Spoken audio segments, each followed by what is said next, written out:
Bonjour à tous, bienvenue pour cette 8e édition du Mardi de l'innovation. J'espère que vous avez tous passé des belles vacances et plein de bonnes choses pour cette nouvelle année.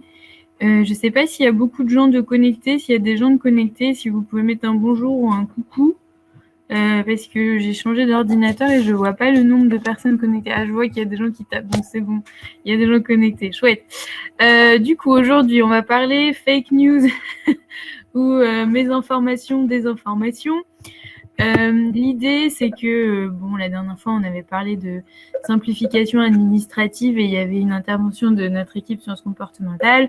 Aujourd'hui, on va aussi avoir une intervention côté sciences comportementales, mais pas que. Et l'idée, c'est d'aborder la question de l'éducation aux médias, l'information, et plus globalement la problématique de ce qu'on appelle l'infox, mésinformation, désinformation, il y a plein de mots pour ça.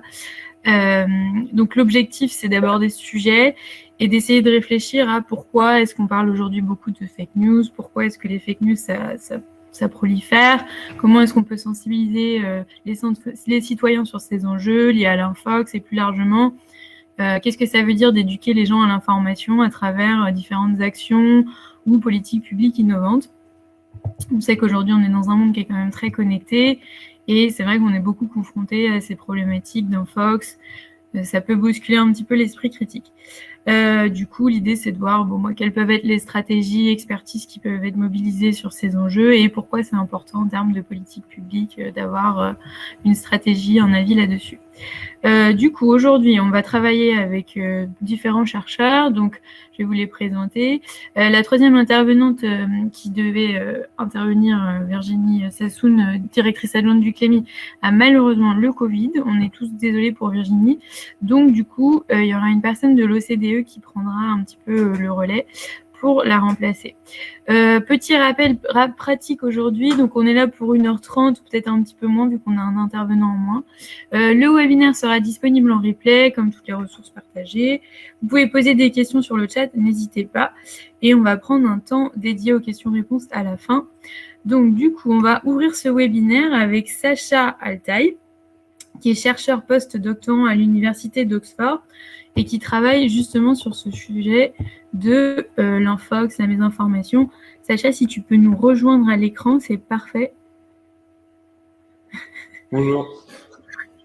Bonjour Sacha, tu vas bien? Très bien, et toi?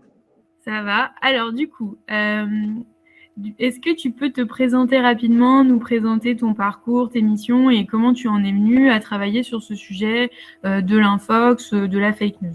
Ouais.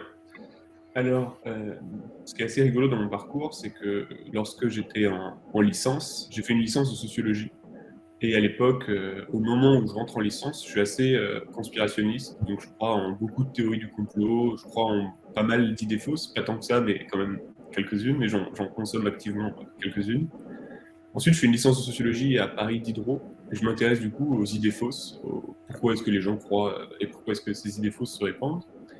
C'est là que je rencontre Gérald Bronner, qui est un intellectuel assez connu maintenant, qui travaille sur les fausses informations, qui me conseille de faire le Cogmaster. C'est le master de sciences cognitives de l'ENS. J'entre là-bas, mon intérêt pour les fake news et la mésinformation se réduit un peu, jusqu'à ce que je rencontre Hugo Mercier, un chercheur qui travaille sur le raisonnement, la crédulité, etc. Je fais une thèse avec lui sur la mésinformation à l'ENS. Et maintenant, je fais un post-doctorat dans un institut de recherche sur le journalisme. Et donc, je travaille toujours sur la mésinformation, mais maintenant, je m'intéresse plus aux news plus généralement et à la confiance envers les institutions plus généralement que la mésinformation en particulier. Et alors du coup, est-ce que tu peux nous expliquer un peu ce que c'est que la fake news? Parce que ça, c'est un terme anglais et en fait, en français, il y a plusieurs termes qui se rapportent à ça. Ça peut être l'infox, la mésinformation, la désinformation. Donc quand on parle de fake news, à quoi est-ce que ça fait référence? Et puis surtout, depuis quand est-ce qu'on utilise ce terme? Est-ce qu'en fait, avant fake news, il y avait d'autres choses qui se rapportaient à ce genre d'action, etc. Alors, tout d'abord, il faut distinguer l'usage qu'en font certains politiciens ou certaines personnes qui en font un usage un peu diffamatoire. Par exemple, on avait vu en 2016 Donald Trump qui utilisait le mot fake news pour qualifier les médias. Donc, il disait qu'en fait, les médias étaient des fake news. Et donc, moi, je ne vais pas parler de cet usage-là. Je vais parler de l'usage scientifique qu'on en fait. C'est-à-dire, c'est juste une information qui est fausse, qui se donne l'apparence d'un article journalistique ou d'une news. Donc en fait, c'est juste une news qui est fausse, en gros. Mais avec l'intention, enfin en gros, l'idée c'est pas juste Le Monde ils ont écrit un article et en fait il y a une erreur. Non, ça c'est pas une fake news. Une fake news c'est vraiment quelqu'un qui crée un article de toute pièce et qui veut le faire ressembler à un article journalistique. Et donc, du coup, quand on parle de fake news, on peut avoir différents supports. Est-ce qu'on peut aussi avoir des images, par exemple, et quel est l'impact plus ou moins important selon si c'est un article, une image? Est-ce qu'il y a des choses qui sont plus impactantes que d'autres? Alors, une image, elle n'a pas le format d'une news. Donc, en fait, à part si l'image est dans un article journalistique, on ne considérera pas que ça comme une fake news, on considérera ça juste comme une information fausse. Il faut dire que dans la littérature sur ce sujet, il y a beaucoup de définitions de différents types d'informations fausses. Il y a par exemple les rumeurs, qui sont des informations qui ne sont pas encore vérifiées. Donc les rumeurs ne sont pas forcément fausses, mais c'est juste des informations qui ne sont pas encore vérifiées. Des fois les rumeurs sont vraies, des fois les rumeurs sont fausses. Et c'est pareil pour les théories du complot en fait. Il y a certains complots qui sont vrais, mais en fait la plupart que les gens fantasment sont faux. Et donc voilà, il y a différents types d'informations. Différents types de fake news. Et est-ce que il y a plusieurs termes en français. Il y a infox qui est un peu la définition de fake news. Et il y a aussi l'idée de mésinformation et désinformation. Est-ce que tu peux nous expliquer éventuellement la différence entre les deux? Parce que j'avoue que moi, quand j'ai fait les recherches, c'était pas forcément hyper clair quel terme faisait référence à quoi. En fait, la désinformation, c'est juste l'idée que la personne qui partage l'information fausse a l'intention de nuire. Et donc, par exemple, ça va être le cas de je sais pas si un État comme, je sais pas, la Russie fait une campagne de propagation d'informations fausses, avec l'intention, par exemple, d'interférer avec les élections en France. Ça va être de la désinformation. Parce qu'ils ont l'intention de nuire à... Donc, il y a toute une intention. Alors que la mésinformation, ça peut aussi être quelqu'un qui partage une information fausse sans savoir qu'elle est fausse. Ou alors... sans intention claire de vraiment nuire, par exemple, si c'est juste pour se faire de l'argent, on ne dira pas que c'est de la désinformation, on dira que c'est juste de la mésinformation. La désinformation, c'est vraiment avec l'intention de nuire. Et du coup, quand on parle de fake news ou d'infox, en fait, on regroupe tout sous ce terme-là, c'est-à-dire la mésinformation, où potentiellement il y a des gens qui savent pas ce qu'ils partagent, etc. L'information n'est pas très qualitative, donc ça nuit à la compréhension. Et du coup, la désinformation, où là, il y a une volonté de mal informer les gens pour parvenir à certains objectifs. En pratique, les chercheurs utilisent très peu désinformation parce que c'est très dur d'évaluer l'intentionnalité, en fait. On ne peut pas voir une news et se dire « Ah bah, ça, là, il y avait clairement une intention de nuire derrière », c'est très dur. À part dans des cas où ça a été établi, quand par exemple, voilà, c'est des efforts concertés où il y a de la coordination pour vraiment nuire à une élection ou quoi. Dans ces cas-là, on peut établir l'intention, mais sinon, quand on regarde juste Internet, quand on regarde Twitter et tout, c'est quasiment impossible de savoir d'où ça vient, quelle est l'intention derrière. Oui, en fait, le terme de fake news, il a été pas mal mis en avant suite à l'élection de Donald Trump, et il y a eu toute un engouement médiatique pour ce terme, mais en fait, des cas de fake news avérés où il y a eu des fausses informations qui ont été relayées pour nuire intentionnellement, par exemple, à un candidat, etc., c'est assez peu prouvé, en fait. Il y en a. Hein. Après, souvent, elles n'ont pas tant de succès que ça. Mais il y en a beaucoup, ça va pas forcément être des fake news, ça va être vraiment des rumeurs. Il y avait plein de rumeurs sur Hillary, il y avait plein de rumeurs sur Joe Biden avec son fils. Enfin, tout ça, c'était des trucs qui étaient infondés et qui, en gros, certaines élites politiques donnaient de la visibilité à ces rumeurs. Et ce qui faisait qu'en fait, les médias traditionnels qui ont une large audience exposaient les gens à ces rumeurs. Et je pense que c'est j'avance un peu vite peut-être, mais c'est vraiment les cas où les rumeurs et les fake news sont problématiques. C'est quand il y a des élites qui leur donnent de la visibilité, qui obligent, dans une certaine mesure, les médias à les traiter. Parce que si, par exemple, le président parle d'une rumeur, les médias, ils sont en quelque sorte obligés un peu de la traiter, même si c'est pour la contredire. Mais souvent, c'est difficile de contredire une rumeur. Parce que justement, elle est vague et il faut faire tout le travail d'investigation qui prend beaucoup plus de temps que juste de créer la fausse rumeur. Il y a une personne sur le chat qui nous demande: une fake news est une désinformation, mais pas une mésinformation, si? Oui, la fake news, elle rentre pas forcément dans la catégorie désinformation. Souvent, on la met juste dans la catégorie mésinformation, parce que, comme je disais, c'est très dur de savoir si la fake news, elle est créée et diffusée avec l'intention de nuire. Parce qu'il faut se dire qu'il y a une fake news qui peut être créée avec l'intention de nuire, mais ensuite les gens peuvent la partager sans l'intention de nuire. Du coup, ça devient trop compliqué d'établir l'intentionnalité, donc nous, on abandonne. Je vous mets en même temps sur le chat un lien vers... oui, en fait, je m'appelle Ariane Epstein, mais c'est pas Ariane, mais on a un seul compte pour l'équipe IDO. Je vous mets un lien vers le site du Clémy pour information, où ils ont plein de contenus pédagogiques qui parlent de l'information média, des fake news, qui sont des choses assez accessibles, qui sont faites à destination des professeurs. Donc, c'est assez bien vulgarisé, etc. Donc, s'il y en a qui ont envie de lire plus de choses sur mésinformation, désinformation, les différents types de fake news, il y a des choses très bien là-dessus et ça se lit assez vite. Voilà, je vous ai mis le petit lien, il faut un petit peu chercher dans les différents contenus, mais ils ont fait notamment quelque chose sur les fake news, donc n'hésitez pas, pour info, c'est dans le chat. Ok, du coup, c'est un petit peu plus clair, cette histoire de fake news, infox, etc. Mésinformation. Et depuis quand cela existe-t-il? Tu y répondais un peu en nous disant avant il y avait des rumeurs, des choses comme ça, comment ça s'appelle, comme le Gorafi, ça s'appelle des pastiches, non? Ça aussi, ça c'est un peu l'ancêtre de la fake news, de faire courir des rumeurs qui sont fausses et de les documenter avec des documents qui sont à tendance fausse. Mais alors, pourquoi est-ce qu'aujourd'hui, on parle beaucoup plus de fake news? Pourquoi est-ce que ça a pris beaucoup plus d'ampleur? Est-ce que c'est du fait des réseaux sociaux? Est-ce que c'est aussi du fait que, avant, on avait des typologies de médias qui étaient la télévision, les journaux, etc., où en fait le flux de l'information est quand même vérifié, contrôlé, même si c'est pas toujours forcément très qualitatif. C'est un canal qui est quand même, entre guillemets, énormément checké, sécurisé. Qu'est-ce qui se passe aujourd'hui avec l'Internet, les réseaux sociaux qui permettent de relayer énormément de news, de diffuser beaucoup de choses très rapidement?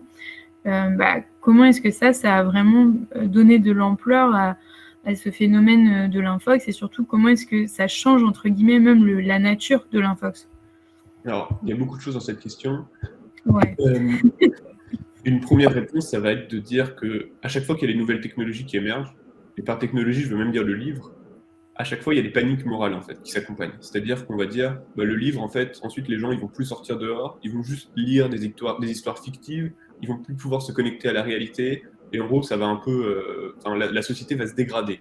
Donc en gros, il faudrait faire attention aux livres, en particulier les livres sur la fiction. Vraiment, c'est pas bien. L'introduction de la radio, pareil, on se dit, les gens, ils vont être trop facilement manipulés. Tout ce que les gens entendent, ils pensent que c'est vrai. Donc si y a une petite voix qui sort de la boîte, vraiment, la société, les gens, on va pouvoir manipuler les foules, ça va être trop facile. Pareil avec la télévision, pareil le vélo. Enfin, il y a vraiment des paniques morales à chaque fois qu'il y a une nouvelle technologie qui émerge. Et je pense que les réseaux sociaux et Internet n'y font pas exception. C'est-à-dire qu'on fantasme beaucoup Internet et on se dit, ah bah ouais, les gens, ils peuvent partager beaucoup d'informations, c'est n'importe quoi. Ouais, mais en fait, les gens, ils peuvent aussi corriger beaucoup d'informations. Donc, ça va dans les deux sens. On sait qu'il y a beaucoup de théories du complot qui se font corriger et débunker avant même qu'elles existent, simplement parce qu'en fait, les gens, ils ont quand même un esprit critique, faut pas se le cacher. Et par exemple, sur les réseaux sociaux, on entend beaucoup « Ah, ça crée des bulles où on est tous entourés des mêmes personnes qui pensent pareil. » Mais en même temps, il y a beaucoup de gens avec lesquels on n'est pas d'accord et qui disent des choses pas sympas, etc. Et donc, il y a plein de discours contradictoires même sur la nature des réseaux sociaux, alors qu'en réalité, on sait que dans la vraie vie, les sociologues ont documenté ça depuis très longtemps, c'est ce qu'on appelle l'homophilie, c'est-à-dire qu'on a tendance à être amis avec des gens qui nous ressemblent. Et quand on est ami avec quelqu'un et qu'on a certains points de désaccord, on a tendance à les éviter. C'est-à-dire que si on est de droite et qu'on est un ami de gauche, on va avoir tendance à éviter certains sujets politiques où on sait qu'il va y avoir un clash. Et en fait, sur les réseaux sociaux, dans une certaine mesure, ils cassent cette bulle, parce que par exemple, on va regarder une vidéo sur YouTube et dans les commentaires, il y aura des gens avec lesquels on n'est pas d'accord. Et c'est des choses que dans la vraie vie, souvent, on n'aurait pas entendues. Et c'est pour ça que souvent, les réseaux sociaux, ou même Internet, les commentaires, etc., les gens trouvent que c'est dur. Et c'est vrai, parce qu'en fait, il y a des gens qui, avant, n'avaient pas de voix, ou avaient difficilement une voix, qui peuvent l'exprimer. et il y a aussi des gens avec lesquels on n'est pas d'accord, qui le disent frontalement. Et donc les réseaux sociaux sont assez durs dans ce sens-là. Ensuite, sur est-ce que vraiment les réseaux sociaux et les gatekeepers, comme tu dis, enfin, voilà, déjà, est-ce que les gatekeepers, ils faisaient avant vraiment bien leur travail? Je pense que souvent, on fantasme une ère de avant les réseaux sociaux et avant Internet, où on pense qu'avant, les journalistes, juste leur but, c'était la vérité, d'informer les gens. Avant, la télévision, en fait, c'est pas le cas. La qualité des médias aujourd'hui, en France, par exemple, au Royaume-Uni et certains grands médias aux États-Unis, est absolument incroyable. Et il n'y a pas d'équivalent dans le passé. Il faut se dire qu'aujourd'hui, l'obsession qu'on a avec la vérité, elle n'est pas forcément partagée dans le passé. C'est-à-dire que dans le passé, il y avait des journaux, leur but c'était juste de divertir les gens. Il y avait ce qu'on appelle le journalisme jaune, le yellow journalism. Ils écrivaient des histoires marrantes pour divertir les gens. Et ce focus sur la réalité et vraiment la vérité, il est assez récent. Et c'est rigolo que du coup on parle par exemple beaucoup de post-vérité, comme si la vérité ne comptait pas. Et moi je pense que c'est juste parce qu'au contraire, on est obsédé par la vérité et on se dit, oh là là, il y a des gens, ils sont un peu politisés, ils ont certaines idéologies, du coup, en fait, ils s'en foutent de la vérité, mais c'est toujours l'autre, en fait, qui s'en fout de la vérité. Donc quand on est de droite, c'est celui qui est de gauche qui s'en fout de la vérité, quand on est de gauche, c'est celui qui est de droite qui s'en fout de la vérité. Et on rejoint un peu là l'utilisation instrumentale des fake news, c'est de dire, ah mais regardez, les autres, ils ont tort, et s'ils arrivent aux idées auxquelles ils arrivent, c'est forcément parce qu'ils croient des choses fausses. Et c'est pour ça qu'aux États-Unis, ça a bien marché, les fake news, que ce soit des républicains qui disaient ah oui, les médias, c'est fake news et tout, parce qu'ils sont en train de fact-checker Donald Trump, mais aussi dans l'autre sens. Les démocrates ensuite disaient ah mais si Donald Trump a été élu, c'est en fait parce que les républicains et les gens qui ont voté pour lui, ils ont été brainwashés, ils sont un peu stupides, ils ont juste... Et donc du coup, c'est rigolo, parce que en gros, il y a un phénomène qui a été documenté en psychologie, c'est le third person effect, c'est l'idée en fait qu'on pense que les autres sont plus crédules que nous. On pense que les autres sont plus facilement influençables, par exemple par la publicité, par les campagnes de publicité, etc. Et alors qu'en fait, ce n'est pas le cas. Les autres sont à peu près comme nous. Mais alors, du coup, ce que tu es en train de nous dire, c'est qu'il y a deux types de, enfin, entre guillemets, de risques. C'est les médias, entre guillemets, plus traditionnels qui pourraient mal nous informer parce que l'information n'est pas assez qualitative, pas assez précise, ou elle est présentée selon un biais. Or, ça, en fait, ça a toujours plus ou moins existé. Et ce qu'on peut dire, c'est qu'à la limite, en fait, maintenant, la tendance de fact-checking qui est quand même assez importante permet d'avoir quand même des informations assez qualitatives parce qu'il y a beaucoup de médias, je pense notamment à l'AFP, qui font vraiment un vrai travail de vérifier les informations pour ensuite que les autres, les médias qui utilisent ces informations de base soient vraiment sur des choses très qualitatives. Ça, en fait, c'est un risque qui existe, mais qui est en fait pas plus important qu'avant, voire qui est moins important qu'avant. Et ensuite, tu as les réseaux sociaux où, effectivement, oui, il y a beaucoup de choses qui sont diffusées et qui sont partagées. Donc, il peut y avoir des choses peu qualitatives qui deviennent virales, et c'est ça qui fait peur. Mais d'un autre côté, on est aussi confronté à beaucoup de gens qui vont challenger des choses qui sont pas qualitatives en disant, bah non, en fait, ce que tu dis, c'est faux, avec plein de commentaires, etc. Donc, en fait, c'est aussi peut-être un focus médiatique, cette peur de la fake news. Ouais. Et je voulais juste revenir sur les gatekeepers, parce qu'il y a beaucoup d'exemples de systèmes informationnels où il n'y a pas de gatekeeper qui marche très bien, comme Wikipédia, par exemple. Wikipédia, aujourd'hui, c'est l'une des sources les plus fiables, et il n'y a pas de gros gatekeepers qui empêchent... Au contraire, en fait. Wikipédia, tout le but, c'est que les gens puissent discuter, argumenter. Donc évidemment, c'est structuré, il y a des éditeurs, il y a tout un système qui permet de tirer profit un peu de l'intelligence collective des gens. Mais par exemple, Wikipédia, il n'y a pas d'équivalent dans le passé de Wikipédia. Avant, c'était des encyclopédies, mais elles sont moins exhaustives que Wikipédia. Il y a beaucoup de pages Wikipédia qui sont beaucoup plus détaillées que des entrées d'encyclopédie. Donc Wikipédia, c'est par exemple absolument incroyable. Et c'est un truc dont on ne parle pas beaucoup. Mais c'est... Et alors concrètement, est-ce que les gens consomment beaucoup de fake news? Déjà, première question. Et s'ils consomment des fake news, quel type de fake news ils vont consommer? Quel va être leur habitus? Et c'est quelles sont les typologies, entre guillemets, de personnes qui vont consommer de la fake news? Parce qu'on a quand même des idées préconçues en se disant que c'est beaucoup les jeunes qui vont un petit peu faire n'importe quoi, repartager sur leur téléphone, sur les réseaux sociaux, des choses dont ils sont pas sûrs. Est-ce que tout ça, c'est vrai ou est-ce que c'est un imaginaire collectif? Alors tout d'abord, en fait, il faut savoir que les gens consomment en moyenne pas beaucoup de news to begin with. En fait, il y a beaucoup de gens qui sont pas très intéressés par l'actualité ou la politique. Et en fait, il y a par exemple 40% des Français qui consomment moins de 3 minutes d'informations par jour. Donc il y a beaucoup de gens juste qui n'en ont absolument rien à faire et donc qui ont peu de chances de tomber sur ce type de contenu qui vraiment... donc en gros, pour répondre à ta question sur la typologie, les gens qui consomment des fake news, c'est beaucoup des gens qui sont intéressés politiquement et intéressés par l'actualité. Et aux États-Unis, en fait, c'est plutôt les personnes âgées qui consomment des fake news, et particulièrement les personnes âgées qui sont républicaines. C'est eux qui consomment le plus de fake news. Et en France, on voit un peu la même tendance, enfin pas au niveau de l'âge, mais en tout cas de la politique, avec en fait l'extrême droite. Donc c'est l'extrême droite qui partage le plus de fake news sur Twitter, suivi par l'extrême gauche. Et en fait, ce qui les distingue vraiment, enfin ce qui prédit un peu à quel point est-ce que les gens vont partager les fake news sur Twitter, c'est à quel point ils sont loin des institutions. Donc à quel point ils sont pro-institution ou anti-institution. Donc, proches du pouvoir, en anglais c'est establishment, donc à quel point ils sont proches en gros du système politique en place. Donc vraiment en fait les gens qui partagent et consomment des fake news, c'est des gens très politisés, et il y a très peu de gens qui sont très politisés. Donc en fait quand on regarde par exemple quelle est en moyenne la proportion de fake news qui sont consommées sur le total de news dans ce que consomment les gens, c'est 0,15% par exemple aux États-Unis, et en France c'est moins d'1%. Parce qu'en fait la plupart des gens consomment peu de news, et par exemple, je sais pas, je vois ma maman, elle va regarder le journal de France 2, elle va consommer quelques articles du Monde, mais elle va pas trop s'aventurer dans les journaux pas fiables. Enfin, elle a aucun intérêt à faire ça.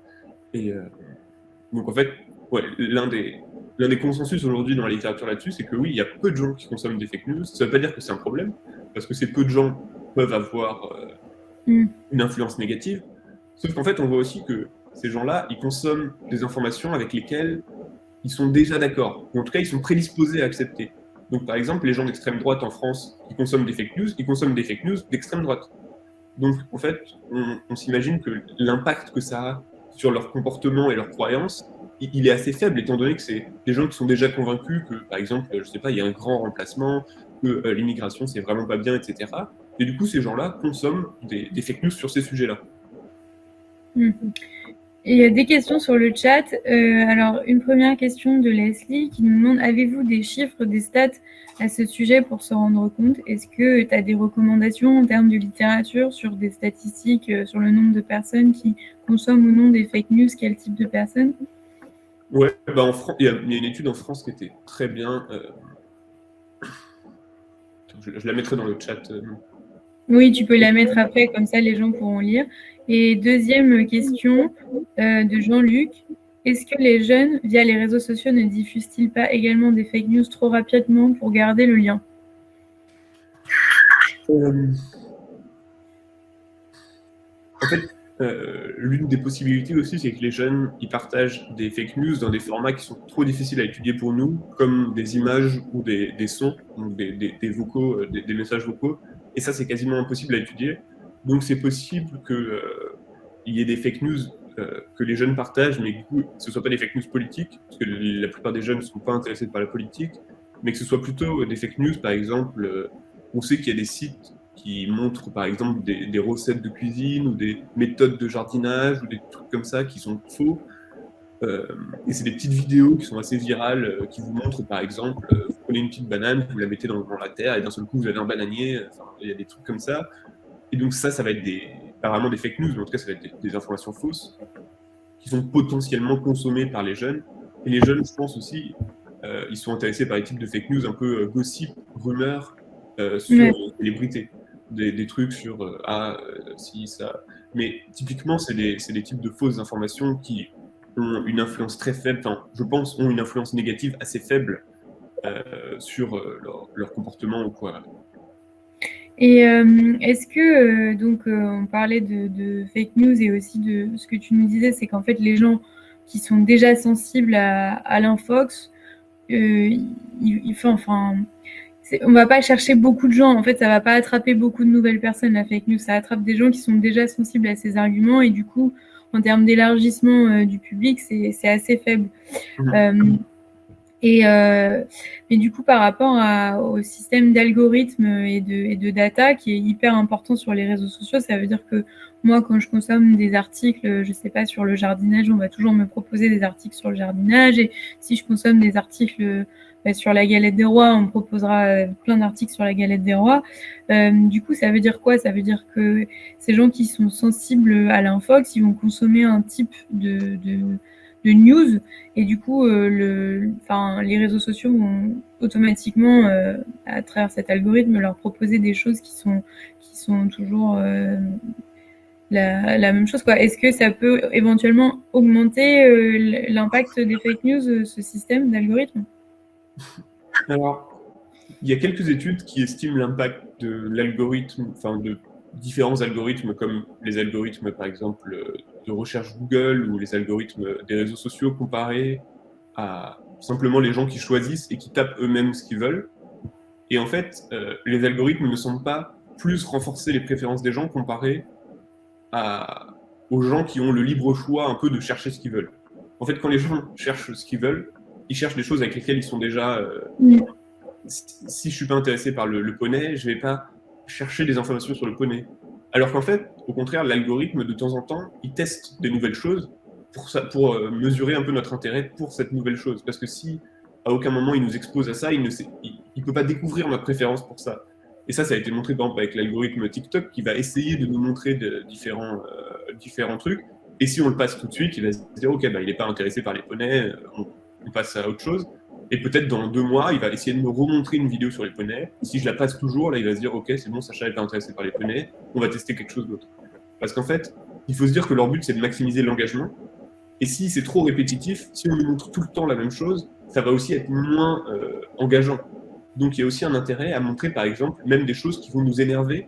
Et ça a été montré avec l'algorithme Facebook, par exemple, qui va aussi nous montrer des choses avec lesquelles on ne va pas être d'accord et qui vont vraiment nous énerver. Donc notamment des news politiques avec lesquelles on n'est pas d'accord et qui vont même nous outrage. Donc on va être vraiment oh là là, ça c'est vraiment n'importe quoi. Parce que ça, on sait que ça génère de l'engagement en fait. Les gens vont réagir, les gens ça va les intéresser. Donc en fait, la peur d'avoir effectivement un algorithme qui contrôle tout et de plus être exposé à des points de vue différents, en fait, c'est pas plus vrai qu'il y a 20 ans quand on lisait le journal et il y a des articles qu'on a envie de lire parce que voilà, ils nous intéressent et il y a des articles qui sont dans le journal et le titre nous intéresse moins, donc on sait qu'ils sont là mais on les passe ou on les lit mais on n'est pas d'accord.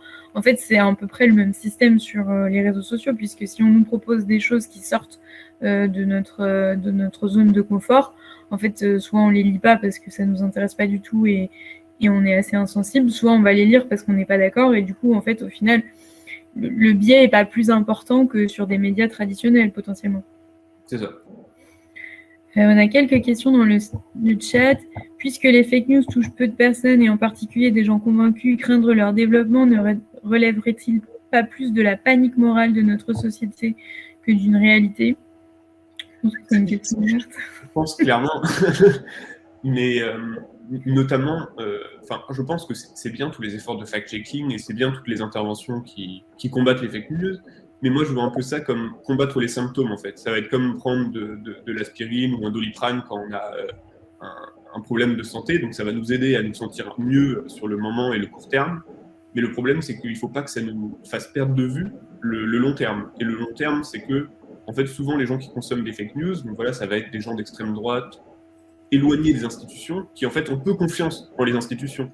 Ça va être pareil, les gens qui manifestent le samedi contre le pass sanitaire et le passe vaccinal, etc., des gens assez éloignés des institutions, qui ont une faible confiance envers les institutions, c'est eux qui vont être en proie à la Et je dis en proie, en fait, c'est pas des victimes, hein. C'est des gens qui vont activement rechercher ce type d'informations, qui vont contre le discours dominant. Et ces gens-là ont envie de consommer ces informations-là, et le problème, le cœur du problème, c'est le manque de confiance. Et des fois, ce manque de confiance, il est justifié. C'est-à-dire que des fois, les gens, ils ont eu des très mauvaises intercations avec les institutions. Je sais pas, tu es en cité et toutes les intercations que tu as avec la police, elles sont très mauvaises. tu vas pas faire confiance aux institutions, du coup, tu vas bien aimer les théories du complot et tous les trucs un peu contre l'État. Il y a aussi des gens qui se sentent ignorés par l'État, pas, enfin, etc. Et du coup, il y a des vrais problèmes, en fait, qui font que les gens cherchent ce type de discours. Et je pense qu'il faut essayer d'adresser ces vrais problèmes. Et c'est une question très compliquée, hein. Ça demande de regagner la confiance des gens. Mais on sait qu'il y a certains pays, comme par exemple les pays scandinaves, où la confiance est beaucoup plus élevée et où il y a moins, par exemple, de théorie du complot. On sait que plus les élites d'un pays sont corrompues, donc on mesure juste avec un index de corruption, plus les gens croient aux théories du complot. Et donc dans les pays, par exemple, du Moyen-Orient, il y a plus de théories du complot que dans les pays scandinaves. Mais c'est notamment en fait parce que le comportement des élites dans les pays scandinaves est plus exemplaire que dans les pays, par exemple, de certains pays du Moyen-Orient ou en Afrique. Et du coup, en fait, dans ces pays-là, les gens ont raison, dans une certaine mesure, de se méfier et d'être hyper méfiants des institutions parce que, de fait, ces institutions-là font pas leur travail, ou bien les élites qui sont aux commandes abusent de leur pouvoir. Donc pour info, ce que tu dis, ça rejoint totalement le discours du Clémy, la personne qui devait représenter le Clémy ne sera pas là aujourd'hui, mais il y a toutes les infos sur Internet, et puis on va publier une interview aussi de la directrice adjointe du Clémy dans notre newsletter, donc si ça vous intéresse, vous pourrez la lire. Mais cette importance de la confiance dans les institutions publiques, mais aussi l'éducation aux médias, savoir ce que c'est qu'une information, qu'est-ce que c'est qu'une information qualitative, comment est-ce que je la lis pour pouvoir moi-même me forger une opinion, parce qu'en fait l'intérêt c'est d'avoir un esprit critique pour pouvoir décider ou non de ce avec quoi je suis d'accord, de ce aussi qu'est-ce que c'est qu'une vérité et qu'est-ce que c'est qu'une opinion, comment est-ce que je peux décrypter tout ça en tant que citoyen, consommateur de news.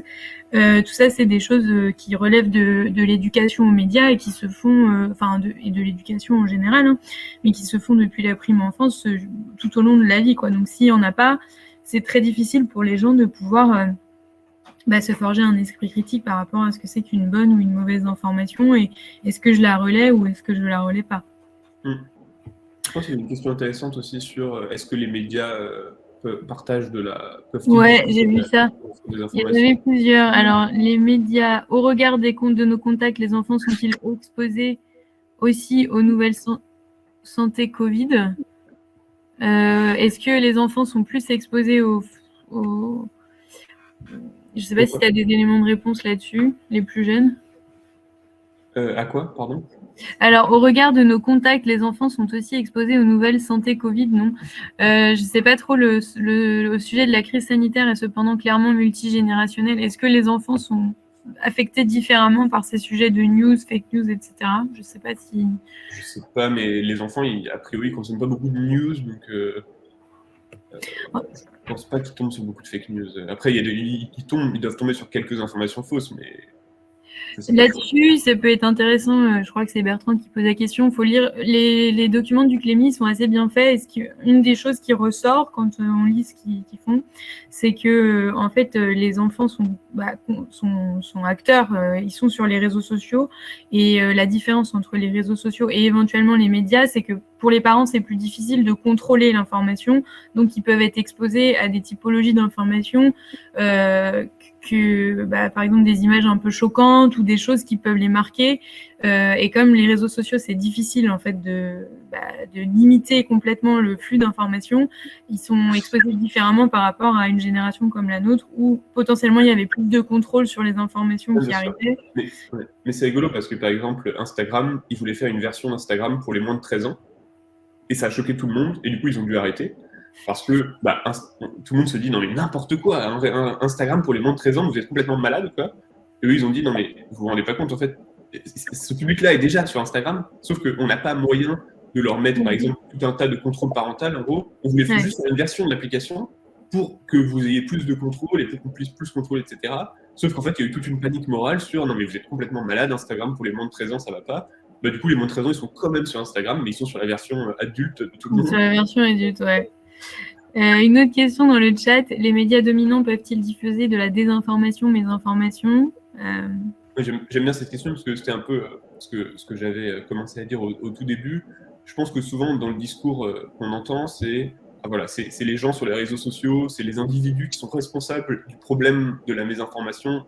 Et du coup, c'est eux qu'il faut corriger, c'est eux qu'il faut éduquer, c'est eux à qui il faut un peu apprendre à travailler leur esprit critique, etc. Et je pense qu'il y a une part de vérité, mais je pense qu'il ne faut pas reporter toute la responsabilité sur les individus, sur tous ces individus-là, car en fait, on se rend compte que c'est souvent des élites, comme Donald Trump aux États-Unis, Didier Raoult en France, Bolsonaro au Brésil, etc., qui partagent et donnent le plus de visibilité à des informations fausses. Et le problème, c'est que quand ces élites-là donnent de la visibilité aux informations fausses, de par leur crédence, les médias se sentent obligés un peu de traiter ces informations fausses, et du coup, ça leur donne encore plus de visibilité. Donc, je pense qu'après, il faut se dire, bon, qui est-ce qui élit ces élites? Donc, c'est des gens qui eux-mêmes ont déjà voilà, donc, c'est un peu compliqué d'attribuer la responsabilité, mais en tout cas, je pense qu'il ne faut pas seulement l'attribuer aux individus qui sont sur les réseaux sociaux, mais aussi, voilà, faut regarder les élites, que font les élites, et aussi que font les médias. Comment est-ce qu'ils traitent les informations fausses? Est-ce qu'ils font toujours bien leur travail? En France, on a de la chance d'avoir un système public de médias assez fort. En Angleterre, c'est la même chose. Il y a la BBC, il y a des journaux absolument incroyables. Aux États-Unis, c'est un peu moins le cas. C'est un peu plus divers. Il y a des journaux de plus ou moins bonne qualité. Et donc, voilà, il faut vraiment... c'est important un peu la solidité de l'écosystème médiatique.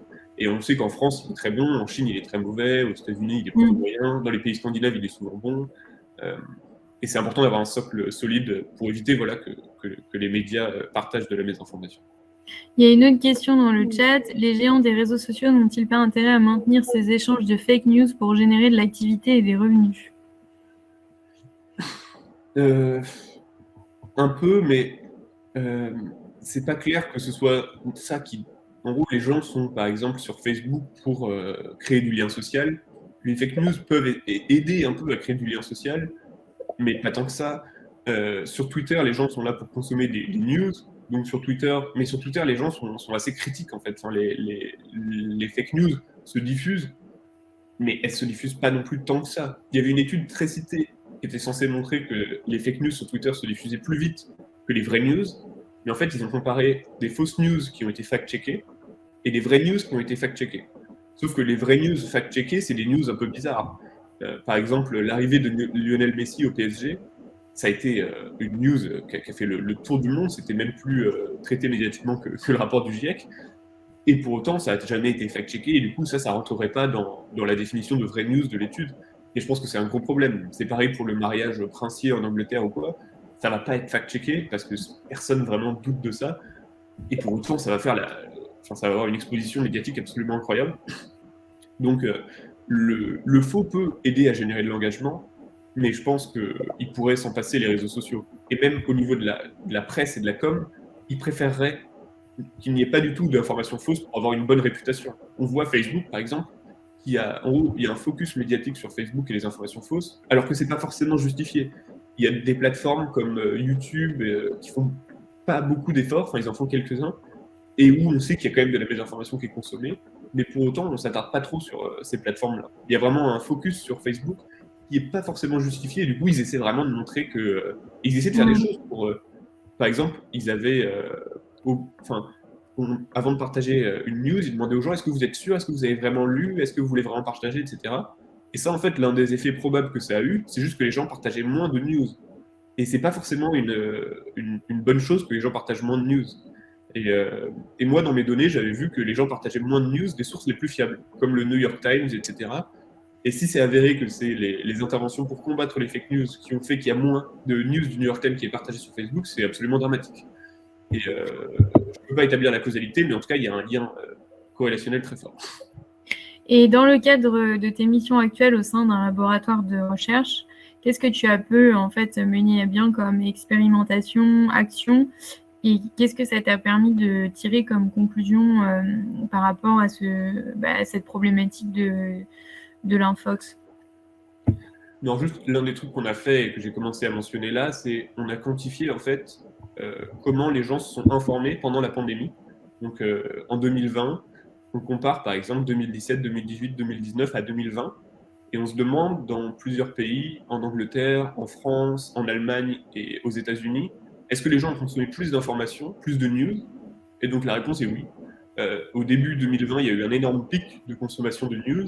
Tout le monde était devant le JT, vraiment, il y a eu un énorme pic de consommation de news. Et ensuite, on s'est demandé à qui est-ce que cette augmentation a profité.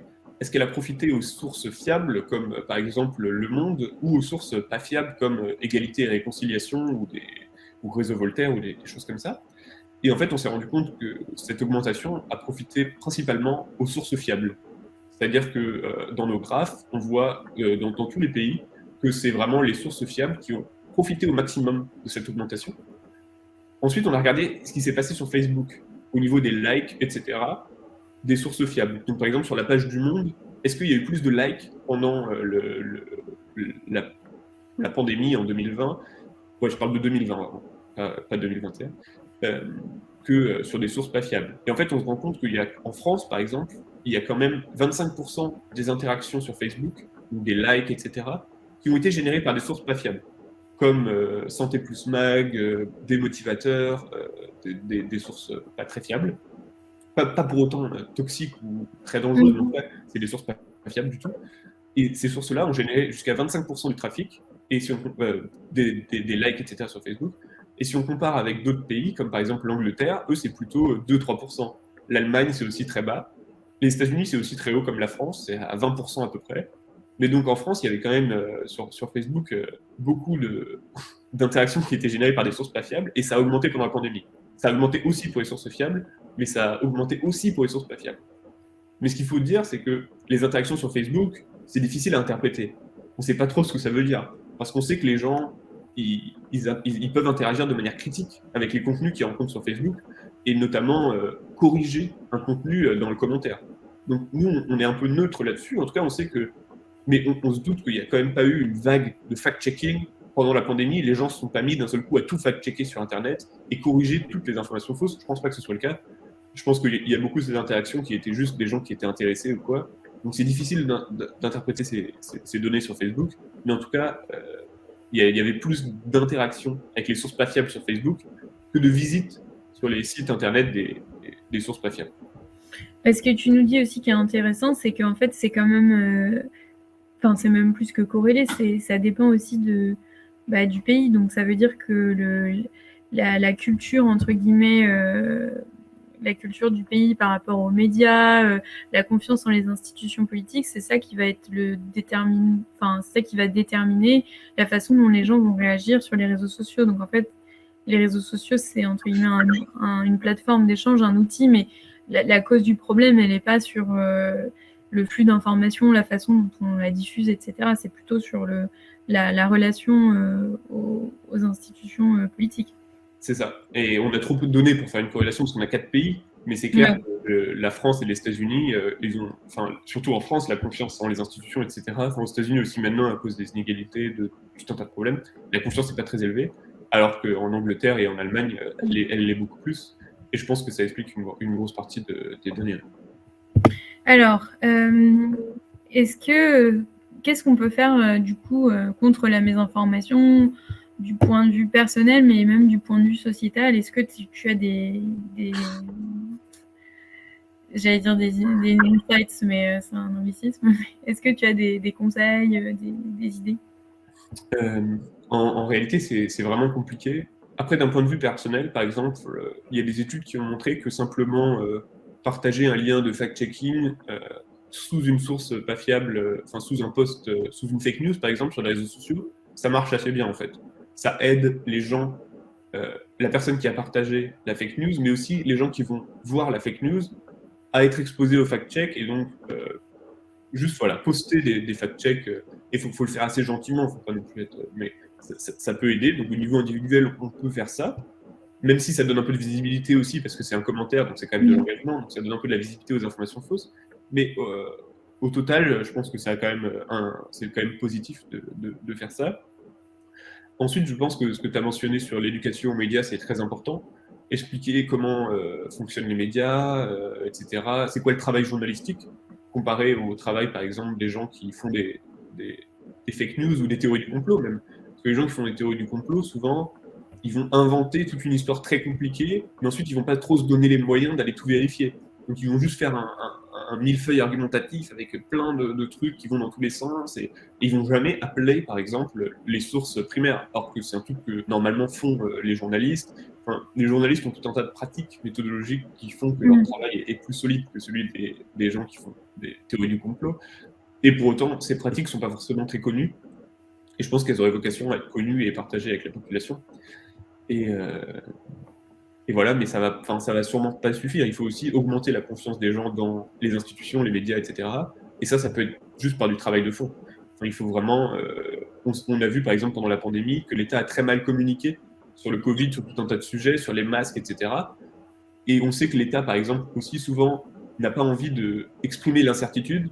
C'est-à-dire, on va donner des chiffres, mais on va pas dire, en fait, on n'est pas trop sûr, il y a un peu d'incertitude. Ça, c'est le confidence interval, donc c'est l'intervalle de confidence un peu. On vous dit 5%, mais en fait, peut-être que c'est 2%, ou peut-être que c'est 8%, on ne sait pas trop. Les États ont un peu de réticence à faire ça, alors même qu'on sait qu'en fait, s'ils ne le font pas, ça va réduire la confiance des gens sur le long terme. Et pareil, si on ment aux gens et qu'on leur dit ah non, en fait, les masques, ça marche pas, plutôt que juste leur dire en fait, on n'a pas de masque, on est un peu dans la merde, on va essayer de corriger le tir, mais désolé, on va. Ça, c'est bien pour la confiance en fait. Il faut faire ce genre de truc pour vraiment regagner la confiance. Et donc, je pense que ça passe vraiment par une communication plus transparente, claire, où on parle d'incertitude, on parle de nos erreurs, pour regagner la confiance des gens. Alors, je vois qu'il y a pas mal de questions sur le chat. Ce que je vous propose, c'est qu'on les met de côté. Et si on a du temps, à la fin, on va y revenir. Et comme ça, on peut laisser un petit peu la parole à l'équipe des sciences comportementales qui va nous parler de leur travail aussi sur les fake news. Donc, merci beaucoup, Sacha. Ce que je te propose, c'est qu'on se revoit à la fin du webinaire. Et comme ça, si on a le temps pour une ou deux questions, tu pourras encore nous donner plein d'infos. Merci beaucoup pour ton intervention qui était hyper claire et hyper complète. Et du coup, à tout à l'heure. À tout à l'heure. Alors, du coup, on va laisser la parole à... Hop, je ferme Sacha, confirmer. À ma collègue Mariam. Donc, Mariam, je te laisse... Oh, il y a une troisième personne. Oui, tu partages ton écran, parfait. Je te laisse te présenter et nous présenter un petit peu ce que c'est que les sciences comportementales à la DITP et aussi ce que vous avez pu faire comme travail sur l'infox et les fake news, notamment en collaboration avec l'OCDE.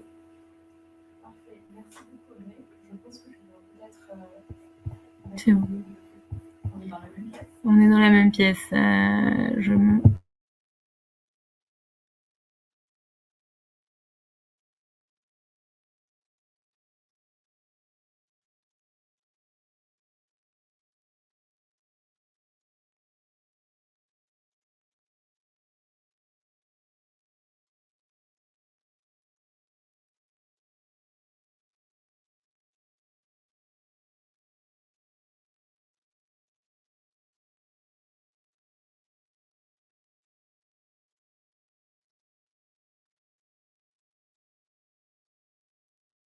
Que tu peux essayer. Donc, je vais laisser la place à Mariam. Hop. Et comme ça, tu me dis si tu veux que je bouge les slides. Alors, bonjour à tous. Alors, je vais essayer de faire plus simple. Je vais probablement pouvoir partager mes slides à partir d'ici, si ça prend pas beaucoup de temps. Non, alors, ok, tant pis. Je vais demander du coup à Audrey. Donc, désolée pour cette disposition. Donc, je suis Mariam, je fais partie de l'équipe sciences comportementales de la DITP. Donc, peut-être que certains d'entre vous connaissent nos activités. Et donc, pour cette catégorie de personnes, désolée, ça va peut-être être un peu redondant parce que je vais commencer par une présentation de notre équipe et de ce à quoi servent les sciences comportementales. Et ensuite, j'essaierai de vous parler d'un projet sur lequel on a collaboré avec l'OCDE et avec l'équipe sciences comportementales du Canada. Et on a aujourd'hui la chance d'avoir justement Chiara Varazani, qui est la directrice de l'équipe sciences comportementales de l'OCDE, qui va un peu plus détailler l'étude à laquelle on a participé. Donc, sur la prochaine slide, s'il te plaît, on voit l'équipe sciences comportementales pour ceux qui ne nous connaissent pas. C'est une petite équipe. Pour répondre aussi à la question, oui, vous aurez le support. Donc, voilà, ne prenez pas forcément de notes, tout sera envoyé. Donc, dans notre équipe, qui est une petite équipe, on est plusieurs... alors, on est quelques doctorants et plusieurs à venir de la recherche en sciences cognitives et aussi de la psychologie. Et on travaille sur deux grandes catégories de sujets. d'une part l'appui aux politiques publiques, donc essayer de mobiliser les connaissances en sciences comportementales pour améliorer l'implémentation de certaines politiques publiques, et d'autre part la simplification administrative, donc rendre les communications administratives beaucoup plus claires, que ce soit en termes de formulaires, de CERFA, etc. On a également beaucoup de partenariats avec différentes institutions et universités. Alors, pourquoi est-ce que on mobilise, tu peux passer à la prochaine, les sciences comportementales, et c'est quoi l'idée derrière? Je vais essayer de simplifier en quelques slides. L'idée, c'est que si on regarde aujourd'hui les leviers classiques qui sont utilisés pour pour la fabrique des politiques publiques, très souvent, on voit qu'il y a un recours à la régulation, aux taxes ou à l'information, à des campagnes d'information, les lois, etc. Or, si tu vas sur la prochaine, Audrey, s'il te plaît, on voit que la plupart du temps, ces leviers de politique publique sont utilisés pour faire évoluer des comportements. Donc, que ce soit en termes de, par exemple, de tri, de comportement d'épargne à la retraite ou de sécurité routière, ou même de choses comme, par exemple, le retour à l'emploi, etc. Très souvent, la réussite des politiques publiques dépend de leur capacité à faire évoluer ces comportements. Or, la question du comportement et la question de se dire qu'est-ce qu'on sait aujourd'hui du comportement des citoyens pour lesquels on est en train de mettre en place des politiques publiques, jusqu'à il n'y a pas longtemps, n'était pas vraiment prise en compte de manière approfondie dans les politiques publiques. Comme on voit sur la prochaine slide, si par exemple on prend l'exemple des parents qui viennent en retard pour chercher leurs enfants à la crèche, on peut imaginer que mobiliser une solution de type amende, par exemple, je vais mettre une amende à toutes les personnes qui arrivent en retard parce que voilà, ils mettent tout un tas de personnes en retard derrière. Mon levier de politique publique, ça va être l'amende. On se rend compte que quand cette solution a été mise en place dans certaines crèches, cet effet a notamment été étudié en Israël. Non seulement les parents n'arrivaient pas à temps, non seulement ça ne résolvait pas le problème, mais les parents arrivaient encore plus en retard qu'avant. Donc, cette solution empirait la situation.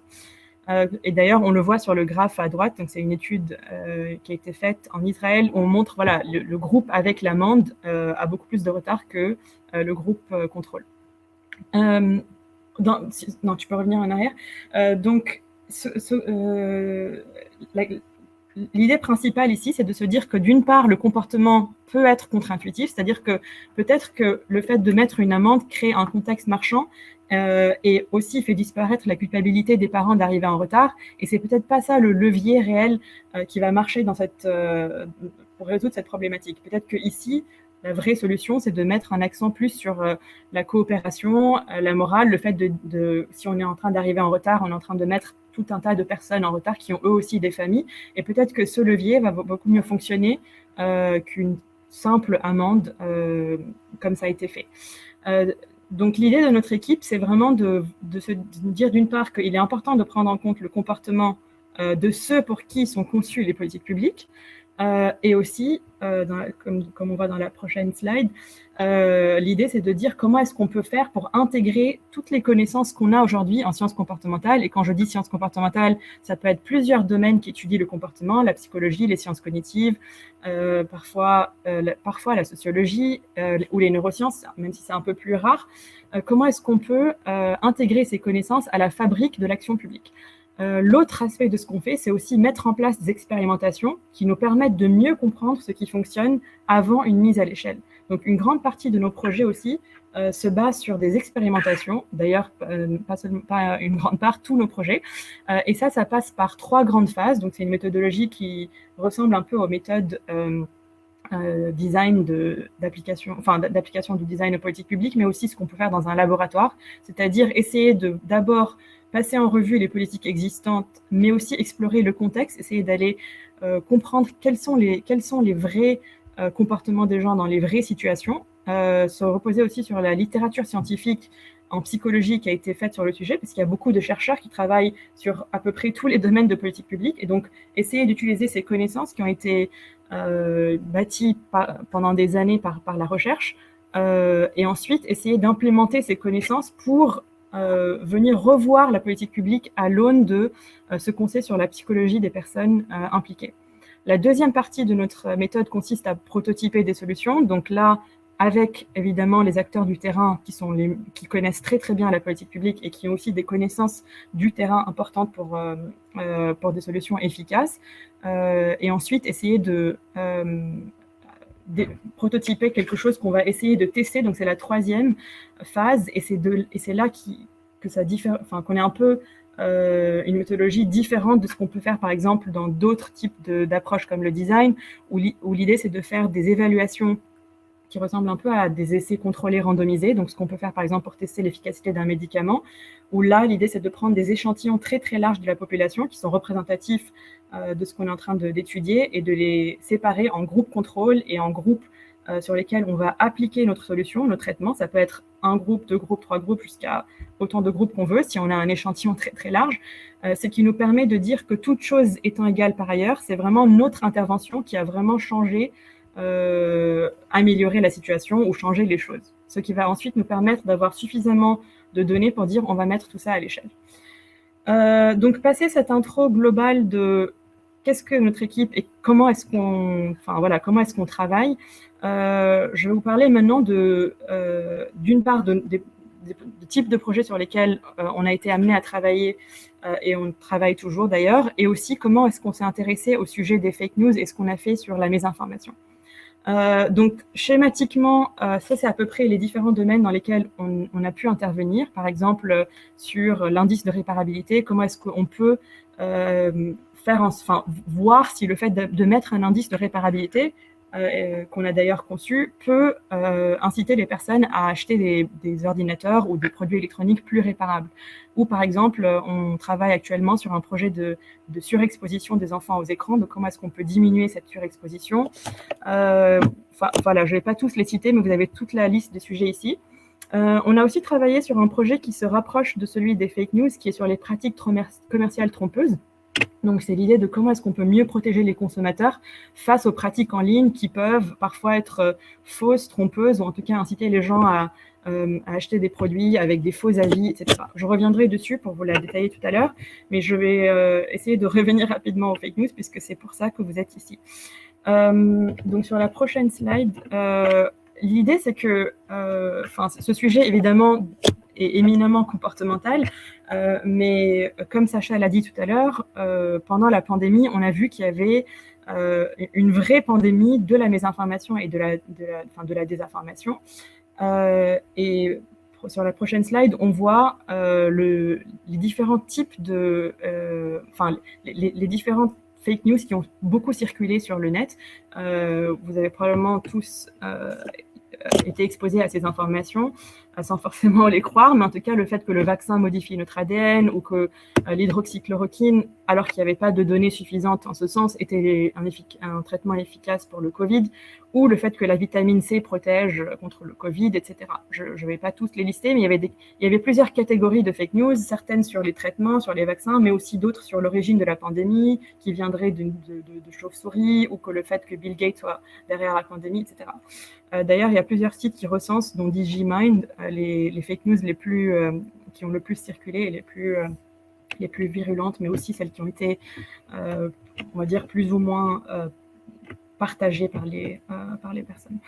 Si on voit sur la prochaine slide, on voit aussi que non seulement il y avait cette prolifération de fake news, mais aussi certains chercheurs commençaient à s'inquiéter sur le fait que ces informations, ces fausses informations, pouvaient aussi avoir un impact sur l'adoption des gestes barrières, ou par exemple le fait de se faire vacciner ou pas, ou le fait de porter un masque, etc. Et donc, ce lien entre fake news et vraiment gestion de la pandémie et gestion de la crise a commencé à vraiment inquiéter plusieurs autorités, dont d'ailleurs l'OMS. Et on voit sur la prochaine slide un extrait de l'OMS qui a appelé ça une infodémie, et qui a fait un appel à vraiment la gestion de cette infodémie, en disant qu'elle pouvait affecter directement les santé des populations, puisque non seulement elle sapait la confiance envers la science, mais aussi le fait que les gens pouvaient complètement rentrer dans des positions d'anti-vax ou de non-compliance extrême à toutes les mesures sanitaires. Donc si on passe à la prochaine slide, on voit aussi, d'autre part, que la recherche sur la mésinformation évolue très rapidement. Donc, Sacha a pas mal parlé de plusieurs de ces points, mais une des caractéristiques de la recherche dans ce domaine, c'est que si on regarde les données qui étaient produites, par exemple, avant 2016, parce qu'évidemment, les chercheurs n'ont pas attendu forcément ni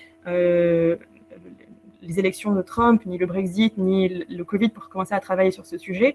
Il y a eu beaucoup de recherches sur le complotisme et la disposition à croire aux fake news. Ça existe depuis très longtemps. Sauf que si on regarde un peu ces données, il y a eu un partage d'écran qui s'est arrêté. C'est arrêté ? Ouais, je ne sais pas pourquoi. Ou alors, non, ou alors ça apparaît pas chez moi. C'est bon, je pense que c'est... Oui, je pense, si tu peux juste mettre en plein écran. Ou alors le petit icône en bas à côté du zoom. Voilà. Donc l'autre chose qui... Non, à gauche du zoom, le petit écran, le petit diaporama. C'est pas grave. En tout cas, l'idée c'est que en plus du fait qu'il y avait toute cette préoccupation autour des fake news, il y avait aussi cette idée que, enfin, il y a aussi cette idée que la recherche est en train d'évoluer et qu'il y a pas mal d'articles qui sortent qui mettent à jour certaines préconceptions. Par exemple, là où on craignait vraiment beaucoup l'impact des fake news il y a quelques années, aujourd'hui, comme Sacha l'a très bien exposé, on n'est plus aussi sûr que ce soit un si grand problème. Peut-être qu'en vérité, il y a peu de gens, une minorité de personnes qui consomment des fake news, mais que ces personnes-là partagent beaucoup ces fake news. Donc, il y a encore des questions en suspens sur quelle est vraiment la taille du problème. Et évidemment, ce problème est très difficile à quantifier. Il y a d'autres sujets sur lesquels il y a eu pas mal d'évolutions. Par exemple, beaucoup de sujets en psychologie et en sciences cognitives sur qu'est-ce qui nous rend susceptibles aux fake news. D'ailleurs, ces travaux sont très bien résumés dans l'article que j'ai mis en haut à droite, donc The Psychology of Fake News, qui fait une revue vraiment globale de tous ces sujets. Et là où, par exemple, on pouvait penser avant que le fait d'avoir des croyances politiques extrêmes était un très très fort prédicteur des fake news, cette perception a été un peu nuancée en montrant que peut-être que le problème vient plus d'un problème attentionnel sur les réseaux sociaux que le fait d'appartenir à des groupes politiques extrêmes. Les données, en fait, il y a des données dans les deux sens. Donc, c'est un peu compliqué de savoir qu'est-ce qui est réellement, qu'est-ce qui prédit mieux. Et d'ailleurs, dans quel contexte, puisque comme Sacha l'a montré aussi, c'est très contexte dépendant. Il y avait aussi beaucoup d'articles sur le fait qu'une fake news nous donne l'impression d'avoir compris très rapidement et simplement un problème complexe, ou par exemple d'avoir un privilège, de manière privilégiée, accès à une information. Par exemple, quand Notre-Dame a brûlé, si on a un article dans les 10 minutes sur comment ça a brûlé, même si c'est une information fausse, le fait d'avoir cette impression de rapidement comprendre un gros problème auquel on n'a pas de réponse peut peut-être nous attirer vers les fake news. Il y a aussi eu beaucoup de travaux sur l'architecture des réseaux sociaux qui, elles, favorisent le partage d'informations insolites. Et donc, tous ces travaux, il y a un peu tout et son contraire. On n'est pas sûr à quel point c'est des vrais prédicteurs ou pas du problème.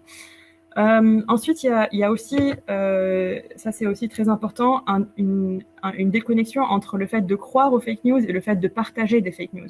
Et par exemple, sur pourquoi est-ce que les gens partagent des fausses informations sur les réseaux sociaux, il y a plusieurs hypothèses.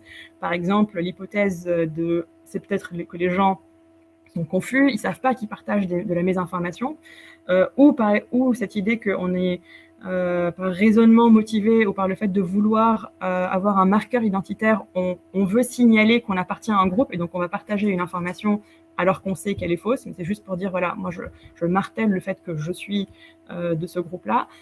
Ou alors peut-être simplement une hypothèse d'un problème d'attention, qui est que les gens partagent du contenu fiable, en général, mais l'architecture des réseaux sociaux peut les distraire et les amener à partager des informations auxquelles ils ne croient pas forcément dur comme fer. Et donc, ces hypothèses sont, pour chacune, il y a tout un tas de travaux et ce n'est pas encore à 100% sûr laquelle des hypothèses tient la route. Et c'est important de comprendre, de mieux comprendre quelle est vraiment la source du problème, parce que ça peut avoir des implications très différentes sur les solutions de politique publique ou même les solutions tout simplement de régulation de l'information qu'on met en place. Et donc, c'est pour ça que, si tu passes à la prochaine, Audrey, c'est vraiment le fait que toutes ces questions existent et qu'on n'a pas encore de réponse très très claire, mais aussi le fait que ça peut avoir un impact sur la crise sanitaire, mais on ne sait pas dans quel sens. Toutes ces questions nous ont motivés à déjà nous intéresser au sujet, mais aussi de collaborer avec les équipes sciences comportementales de l'OCDE, donc au sein de l'OPSI, qui est l'unité d'innovation à l'OCDE, et celle du Canada, donc c'est l'équipe Impact and Innovation.